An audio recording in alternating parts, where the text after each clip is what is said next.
જય શ્રી રામ દોસ્તો. ટાઢનો મોસમ ચાલુ થઈ ગયો ને હજી આપણે ગાજરનો હલવો નથી બનાવ્યો. તો આજે આપણે બનાવો ગાજરનો હલવો. સબ્ती પહેલા લંगा આપણે कढ़ाई एम नाकंगा एक बड़ा चम्मच घी. તમે કુકર બી લઈ શકો અગર કુકર में बनावा चाहो तो. ઘી ગરમ થઈ જાય એના બાદ આપણે આમાં નાખંગા સુરેલા ગાજર. મેં આ ગાજર ચોપર में ચોપ કરીને નાખીએ हैं. गाजर ने कंटिन्यू मीडियम आंच में 15 मिनट આપણે હલાવાંગા जब तक गाजर में अच्छी खुशबू अब भी चालू नहीं થઈ જાય ગાજર ગરી નહીં જેમ.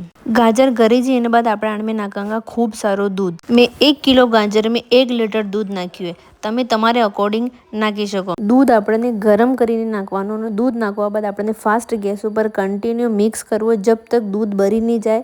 એક ટાઈમ ઉપર આપણે આને ઢકી બી દેવાનું. હવે આપણે આમાં નાખંગા કેસર વાળું દૂધ. દૂધને अच्छी तरह से मिक्स કરીને આપણે નાખંગા ખૂબ સારા ડ્રાય ફ્રૂટ ને સ્વાદ અનુસાર શક્કર.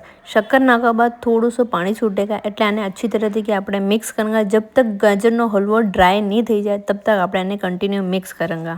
ને લાસ્ટ में આપણે નાખંગા હરી ઇલાયચી. આવી ઓર રેસીપી દેખવા બદલે તમે મને ફોલો જરૂર કરજો ને રેસીપી કેવી લાગી કમેન્ટ में જરૂર બતાડજો. Bye bye.